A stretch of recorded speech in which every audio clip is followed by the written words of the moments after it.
Hello, this video is here to demonstrate how to use the Iowa Department of Natural Resources Water Quality Monitoring and Assessment Program, or as they call it, the AQuIA.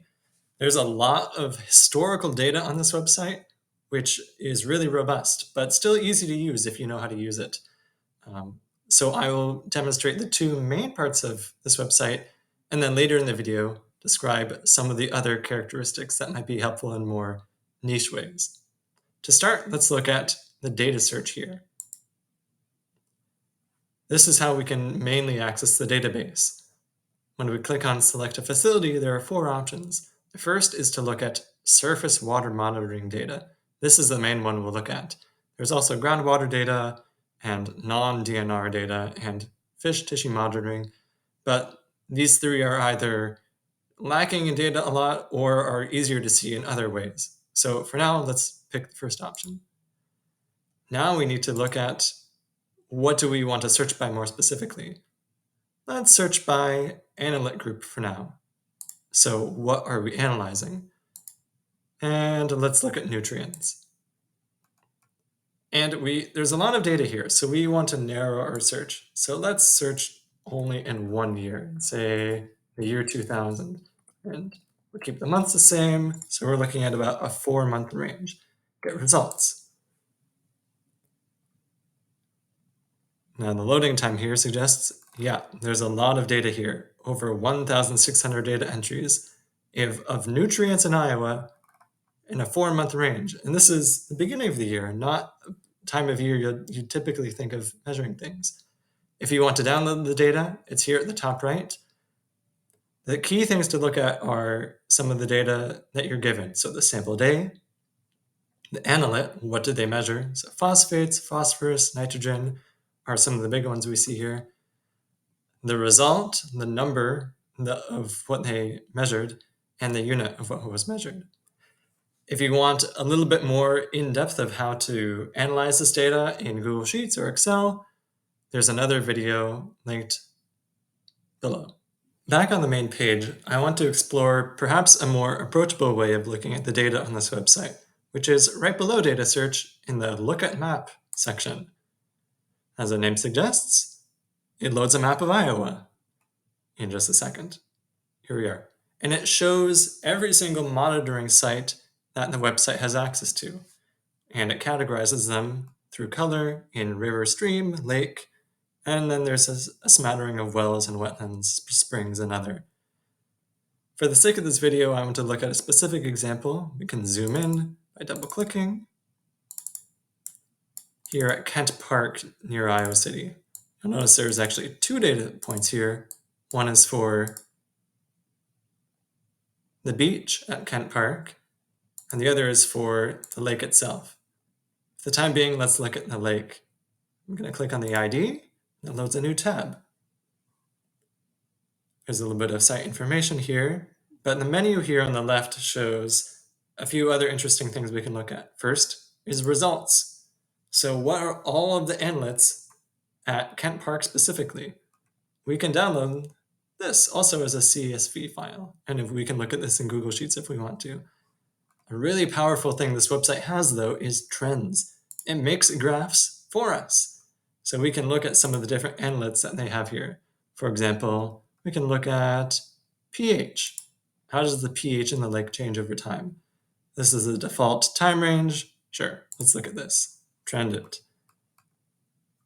So they have a missing year or two, but we can see that they measure the pH at Kent Park Lake about 3 times a year, and there's a slight downward slope. Awesome. They give us a little box and whisker plot over here. Let's look at something else. Let's say inorganic nitrogen. Let's look at this. So you'll notice that sometimes there's not as much data depending on the different analyte that you look at. So that is one thing that this website does not necessarily tell you right off the bat.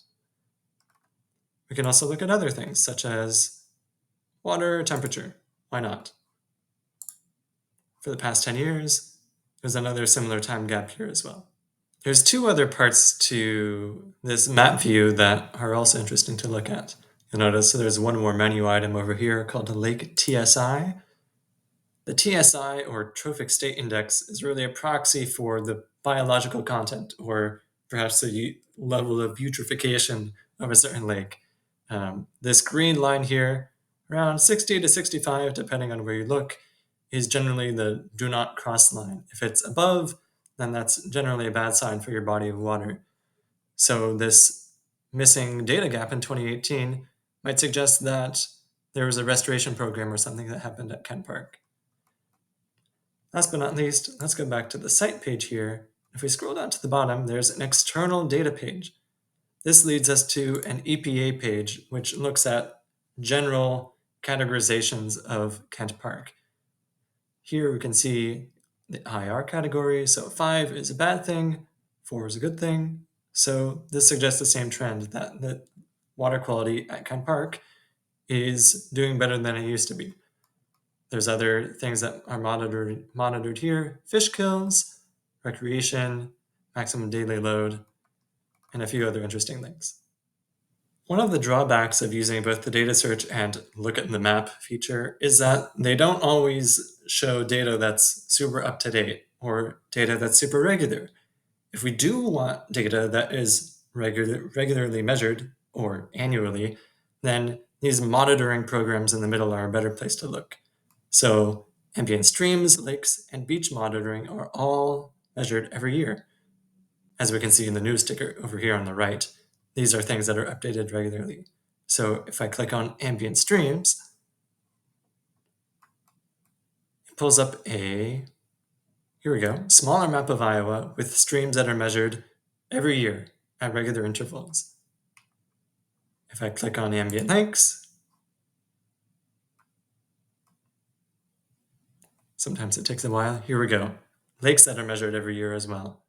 And last but not least, beach monitoring, which includes a special thing that the other two don't, which is a categorization of whether it's okay to swim or whether it's not recommended.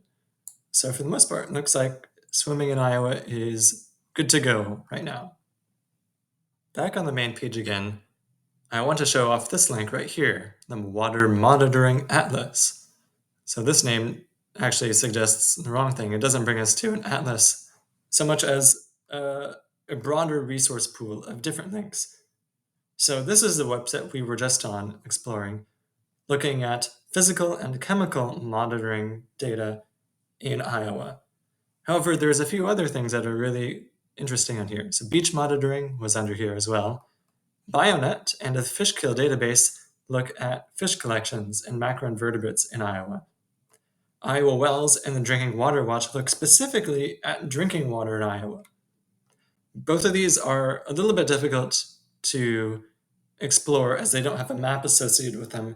You have to search very specific location parameters. But I would highly recommend that you look at these websites as well if drinking water is a specific thing you want to look at.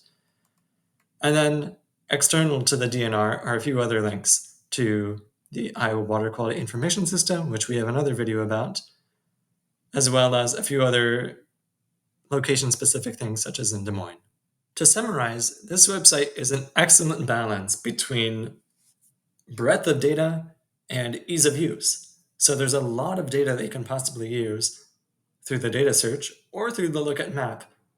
But this map feature and some of the different monitoring programs, as well as some of the other linked websites on here, make this really approachable to use.